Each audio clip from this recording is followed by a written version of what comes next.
Hello दोस्तों, Mary dog channel infotech में आप सभी का स्वागत है। आज मैं आपके लिए लाई हूँ गणेश चतुर्थी की कथाएँ। गणेश चतुर्थी के दिन बाप्पा को सभी लोग अपने घर पे लाते हैं और उनसे अपने सारे कष्टों को हरने के लिए प्रार्थना करते हैं। आइए मैं आपको सुनाती हूँ आज गणेश चतुर्थी की कुछ प्रचलित कथाएँ।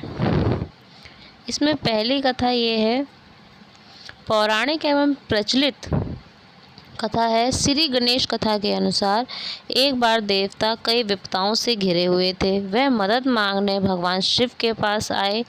उस समय शिव के साथ कार्तिकेय और गणेश जी बैठे हुए थे। देवताओं की बात सुनकर शिव जी ने कार्तिकेय और गणेश जी को कहा कि तुम दोनों में से कौन देवताओं के कष्टों का निवारण कर सकता है। तब कार्तिकेय व गणेश जी दोनों ने स्वयं को इस कार्य के लिए सक्षम बताया। इस पर भगवान शिव ने दोनों की परीक्षा लेते हुए कहा कि तुम दोनों में से जो पहले पृथ्वी की परिक्रमा करके वापस आएगा वही देवताओं की मदद करने जाएगा। भगवान शिव के मुख से ये वचन सुनते ही कार्तिकेय अपने वाहन मोर पर बैठकर पृथ्वी की परिक्रमा के लिए निकल गए। परंतु गणेश जी सोच में पड़ गए कि वे चूहे के ऊपर चढ़कर पृथ्वी की परिक्रमा कैसे करेंगे। तभी उन्हें एक उपाय सूझा। वे अपने स्थान से उठे और अपने माता पिता की 7 बार परिक्रमा करके वापस बैठ गए। परिक्रमा करके लौटने पर कार्तिकेय ने स्वयं को विजेता बताया। तब शिव जी ने श्री गणेश से पृथ्वी की परिक्रमा ना करने का कारण पूछा। तब गणेश ने कहा, माता पिता के चरणों में ही समस्त लोक है। यह सुनकर भगवान शिव ने गणेश जी को देवताओं के संकट दूर करने की आज्ञा दी। इस प्रकार भगवान शिव ने गणेश जी को आशीर्वाद दिया कि चतुर्थी के दिन जो तुम्हारा पूजन करेगा और रात्रि में चंद्रमा को अर्घ्य देगा, उसके तीनों ताप यानी दैहिक ताप, दैविक ताप तथा भौतिक ताप दूर होंगे। इस व्रत को करने से व्रतधारी के सभी तरह के दुख दूर होंगे और उसके जीवन में भौतिक सुखों की प्राप्ति होगी। चारों तरफ से मनुष्य की सुख समृद्धि बढ़ेगी और धन ऐश्वर्य की कमी नहीं होगी। ये थी गणेश जी की पहली व्रत कथा। तो आइए अब मैं आपको सुनाती हूँ गणेश चतुर्थी की दूसरी व्रत कथा। एक समय की बात है, राजा हरिश्चंद्र के राज्य में एक कुम्हार था। वह मिट्टी के बर्तन बनाता था, लेकिन वह बर्तन कच्चे रह जाते थे। एक पुजारी की सलाह पर उसने इस समस्या को दूर करने के लिए एक छोटे बालक को मिट्टी के बर्तनों के साथ आवा में डाल दिया। उस दिन संकष्टी चतुर्थी का दिन था। उस बच्चे की माँ अपने बेटे के लिए परेशान थी। उसने गणेश जी से बेटे की कुशलता की प्रार्थना की। दूसरे दिन जब कुम्हार ने सुबह उठकर देखा तो आवा में उसके सारे बर्तन पक गए थे, लेकिन बच्चे का बाल भी बांका नहीं हुआ था। वह डर गया और राजा के दरबार में जाकर सारी घटना बताई। इसके बाद राजा ने उससे उस बच्चे और उसकी माँ को बुलवाया तो माँ ने सभी तरह के विघ्न को दूर करने वाली संकष्टी चतुर्थी का वर्णन किया। इस घटना के बाद महिलाएं संतान और परिवार के सौभाग्य के लिए संकट चौथ का व्रत करने लगी। ये थी हमारी दूसरी व्रत कथा। आइए अब मैं आपको सुनाती हूँ तीसरी व्रत कथा। एक समय की बात है, जब भगवान विष्णु का विवाह लक्ष्मी जी के साथ तय हो गया था। विवाह की तैयारी होने लगी। सभी देवताओं को निमंत्रण भेजा गया, परंतु गणेश जी को निमंत्रण नहीं दिया गया।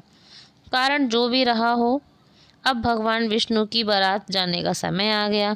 सभी देवता अपनी पत्नियों के साथ विवाह समारोह में पहुंच गए।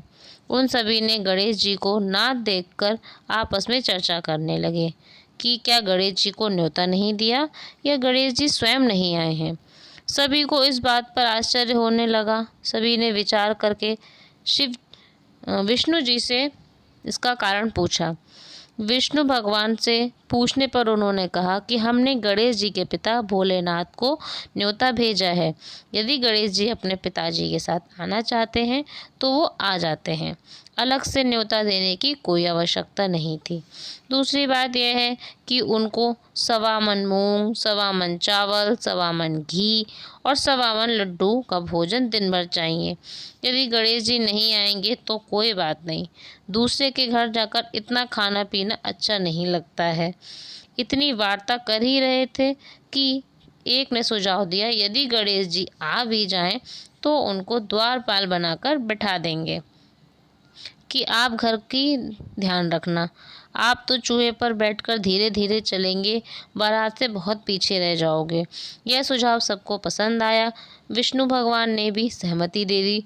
होना क्या था, इतने में गणेश जी वहाँ पर पहुँच गए। उन्हें समझा बुझाकर घर की रखवाली के लिए बैठा दिया गया। बारात चल दी। तब नारद जी ने देखा कि गणेश जी दरवाजे पर ही बैठे हुए हैं। तब वे गणेश जी के पास आए और उनके रुकने का कारण पूछा। गणेश जी कहने लगे, विष्णु भगवान ने मेरा अपमान किया है। नारद जी ने कहा, तो आप अपनी मूषक सेना को आगे भेज दें, वह रास्ता खोद देगी और ज़मीन धंस जाएगी। तब सभी को आपको सम्मान पूर्वक बुलाना पड़ेगा। अब तो गणेश जी ने अपनी मूषक सेना को आगे भेज दिया। सेना ने सारी जमीन खोखली कर दी। जब बारात वहां से निकली तो रथ के पहिए धरती में धंस गए। बहुत कोशिश करने के बाद भी पहिए नहीं निकले। किसी को समझ नहीं आ रहा था कि अब क्या किया जाए। तब नारद जी ने कहा कि आप लोगों ने गणेश जी का अपमान करके अच्छा नहीं किया। यदि उनको मनाकर लाया जाए तो आपका यह कार्य सिद्ध हो सकता है। शंकर भगवान ने अपने दूत नंदी को भेजा और वो गणेश जी को लेकर आए। गणेश जी का आदर सम्मान के साथ पूजन किया गया। तब रथ के पहिए निकले। अब रथ के पहिए तो निकल गए, लेकिन वो टूट फूट गए। अब उनको कौन सुधारेगा। तभी पास के खेत में ही एक हाथी काम कर रहा था। उसे बुलाया गया। हाथी अपना कार्य करने से पहले श्री गणेशाय नमः कहकर गणेश जी की वंदना मन ही मन में करने लगा। देखते ही देखते हाथी ने सारे पहियों को ठीक कर दिया। अब हाथी कहने लगा कि हे देवताओं, आपने सर्वप्रथम गणेश जी को नहीं मनाया और ना ही उनकी पूजा की, इसलिए आपके साथ ये संकट आया है। हम तो मूर्ख और अज्ञानी हैं, फिर भी गणेश जी की पूजा करते हैं, उनका ध्यान रखते हैं। आप तो देवतागण हैं, फिर आप गणेश जी को कैसे भूल गए। अब आप लोग भगवान श्री गणेश जी की जय बोलकर जाएं तो आपके सारे काम बन जाएंगे और कोई संकट भी नहीं आएगा। ऐसा कहते हुए बारात वहाँ से चल दी। विष्णु भगवान का लक्ष्मी जी के साथ विवाह संपन्न हुआ और सभी सकुशल घर लौट आए। ये थी गणेश चतुर्थी की तीसरी व्रत कथा। आइए आगे बढ़ते हैं चौथी व्रत कथा की तरफ। श्री गणेश चतुर्थी व्रत की पौराणिक कथा के अनुसार एक बार भगवान शिव, माता पार्वती नर्मदा नदी के किनारे बैठे हुए थे। वहाँ माता पार्वती ने भगवान शिव से समय व्यतीत करने के लिए चौपड़ खेलने को कहा। शिव चौपड़ खेलने को तैयार हो गए, परंतु इस खेल में हार जीत का फैसला कौन करेगा, यह प्रश्न उनके समक्ष उठा। तो शिव जी ने कुछ तिनके एकत्रित किए, उसका एक पुतला बनाकर उसकी प्राण प्रतिष्ठा कर दी। पुतले से कहा, बेटा, हम चौसड़ खेलना चाहते हैं, परंतु हमारी हार जीत का फैसला करने वाला कोई नहीं है, इसलिए तुम यह बताना कि कौन हारा और कौन जीता। उसके बाद भगवान शिव और पार्वती के चौसड़ का खेल शुरू हो गया। यह खेल 3 बार खेला गया। संयोग से तीनों बार माता पार्वती जीत गईं। खेल समाप्त होने के बाद बालक से हार जीत का फैसला करने के लिए कहा गया, तो उस बालक ने महादेव को विजयी बताया। यह सुनकर माता पार्वती क्रोधित हो गईं और क्रोध में उन्होंने बालक को लंगड़ा होने तथा कीचड़ में पड़े रहने का श्राप दे दिया। बालक ने माता पार्वती से माफ़ी मांगी और कहा कि मुझसे यह अज्ञानतावश हुआ है, मैंने किसी द्वेष भावना में ऐसा नहीं किया है। बालक द्वारा क्षमा मांगने पर माता ने कहा, यहाँ गणेश पूजन के लिए नाग कन्याएं आएंगी, उनके कहे अनुसार तुम गणेश व्रत करो, ऐसा करने से तुम मुझे प्राप्त करोगे। यह कहकर माता पार्वती शिव जी के साथ कैलाश पर चली गईं। 1 वर्ष बाद उस स्थान पर नाग कन्याएं आईं। तब नाग कन्याओं ने श्री गणेश की व्रत की विधि मालूम करने पर उस बालक ने 21 दिन लगातार गणेश जी का व्रत किया। उनकी श्रद्धा से गणेश जी प्रसन्न हुए। उन्होंने बालक को मनोवांछित फल मांगने के लिए कहा। उस पर उस बालक ने कहा कि हे विनायक, मुझे इतनी शक्ति दीजिए कि मैं अपने पैरों पर चलकर अपने माता पिता के साथ कैलाश पर्वत जा सकूं और यह देख प्रसन्न हो जाऊं। तब बालक को वरदान देकर श्री गणेश जी अंतर्ध्यान हो गए। इसके बाद वह बालक कैलाश पर पहुंच गया। कैलाश पर्वत पर पहुंचने की अपनी कथा उसने शिव जी को सुनाई। चौपड़ वाले दिन माता पार्वती शिव से विमुख हो गई थीं, अतः देवी के रुष्ट होने पर भगवान शिव ने भी बालक के बताए अनुसार 21 दिन तक गणेश जी का व्रत किया। इस व्रत के प्रभाव से माता पार्वती के मन में भगवान शिव के लिए जो नाराजगी थी वो समाप्त हो गई। तब यह व्रत विधि भगवान शंकर ने माता पार्वती को बताई। यह सुनकर माता पार्वती के मन में अपने पुत्र कार्तिकेय से मिलने की इच्छा हुई। तब माता पार्वती ने 21 दिन तक श्री गणेश का व्रत किया तथा दूर्वा, फूल और लड्डुओं से गणेश जी की पूजा अर्चना की। व्रत के 21वें दिन कार्तिकेय स्वयं अपनी माता पार्वती से मिलने आए। उस दिन से श्री गणेश चतुर्थी का यह व्रत समस्त मनोकामनाओं की पूर्ति वाला व्रत माना जाने लगा।